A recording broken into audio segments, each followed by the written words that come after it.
قوم آپ کے مکروہ چہرے دیکھ چکی ہے۔ تو میں سمجھتا ہوں جس انداز سے میں نے آپ کو بتایا کہ میں دو منٹ میں اپنا بتاؤں کہ میرے پر کیس کیا تھا۔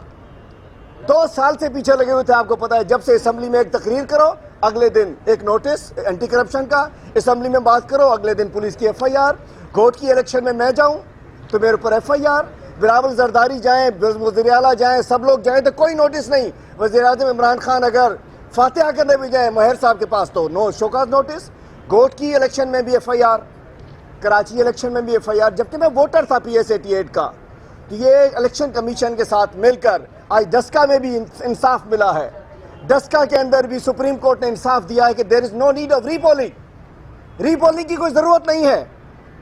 اور یہاں 88 کے اندر بھی ایک ووٹر کو روکنا، ہم وہاں بھی کیس کریں گے جا کر۔ تو میں کہنا چاہتا ہوں یہ ان کے مکروہ چہرے،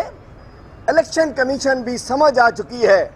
کہ چونکہ الیکشن کمیشن سندھ کا ممبر ایڈوکیٹ جنرل سندھ رہ چکے ہیں، پیپلز لائر فورم کے عہدیدار رہ چکے ہیں، تو لازم بات ہے الیکشن کمیشن کو اپنے اشاروں پہ چلانا چاہتے ہیں۔ تو مجھ پر کیس کیا تھا،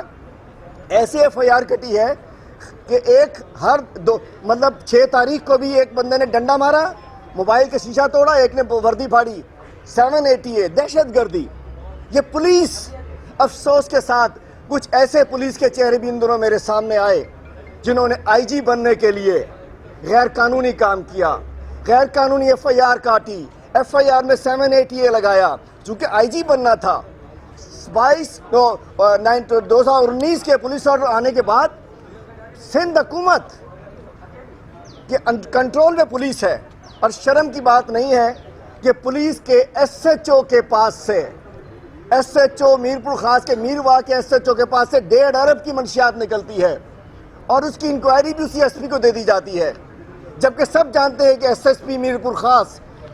آدمی ہے خاص لوگوں کا، اور وہ ایس ایچ او اس کا خاص آدمی ہے۔ اس ایس ایس پی کو بھی جیل میں ڈالنا چاہیے تھا کہ تمہاری ناک کے نیچے منشیات فروشی ہو رہی ہے۔ جمشید کوارٹر میں ڈی ایس پی اور ایس ایچ او ہیروئن بیچ دیتے ہیں، 2 کلو ہیروئن بیچتے ہوئے پکڑے جاتے ہیں، اس کے اوپر کراچی پولیس کو نہیں پتا چلتا؟ مطلب پولیس منشیات فروشی کے لیے ہے یا منشیات روکنے کے لیے ہے؟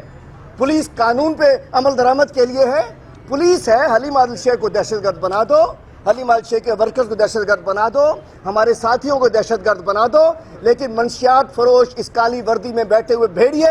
انشاءاللہ ان سب کو بے نقاب کریں گے۔ اور جنہوں نے پوسٹنگ کی خاطر، کسی نے آئی جی بننے کے لیے، کسی نے ڈی آئی جی بننے کے لیے، کسی نے ضلع لینے کے لیے، کسی نے ایس ایچ او بننے کے لیے، جو ان کی غلامی کی ہے سندھ حکومت کی، ان غلام پولیس افسروں کو، اچھے پولیس افسرز کو سیلیوٹ ہے، ایماندار پولیس افسر کو سیلیوٹ ہے، یہ وردی ہمارے شہداء کی وردی ہے، لیکن یہ جو کالی وردی میں کالے بھیڑیے ہیں ان کے خلاف بھی ایک کیمپین چلے گی۔ اور میں اب کہتا چلوں، کل ہم سب کو ایم پی ایز کو ایک لیٹر ملا ہے، سیکٹری صاحب نے ریسیو کرایا ہے ہائی کورٹ کا ایک آرڈر کہ اگر کسی کے حلقے میں کتے نے کسی کو کاٹا تو وہ ایم پی اے اس کے ذمہ دار ہوگا اور اس کی ممبرشپ معطل ہوگی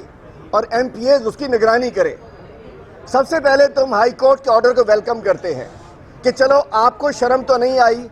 سندھ حکومت کو رحم تو نہیں آیا، ان کو تو رحم آ رہا تھا کتوں پر، ان کو بچوں پر رحم نہیں آ رہا تھا، چلے کسی کو بچوں پہ بھی رحم آیا، عدلیہ کو بچوں پر رحم آیا، انہوں نے کہا جج نہ کھپے۔ حلیم عادل ان کے خلاف بات کرتا ہے تو اپوزیشن لیڈر نہ کھپے، حلیم عادل جیل میں ڈال دو، جج صاحب نے کوئی فیصلہ کر دیا تو جج بھی ایسا نہیں کھپے، انہیں وہ کھپے جو ان کے لیے فیصلہ کرے۔ تو کل جو ہمیں لیٹر ریسیو کرایا گیا ہے تو میں کہنا چاہتا ہوں عدلیہ کا حکم سر آنکھوں پر، لیکن یہ حکم ہم پر اس لیے نہیں صادر ہوتا کہ ہمارے ہاتھ میں نہ ٹی ایم ایز ہیں،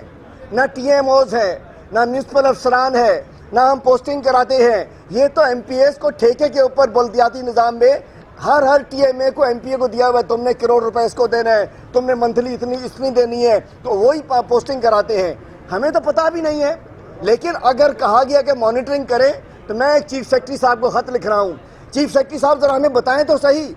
انہوں نے کہا کہ آپ کتوں کے خلاف ایم پی ایز نگرانی کریں اور پولیس مدد کرے گی، انتظامیہ مدد کرے گی، ہمیں بتائیں کہ کیسے کتوں کو مارا جائے، ہمیں پتہ ہی نہیں۔ ڈی سی پکڑے گا کتوں کو، ایس پی گولی مارے گا،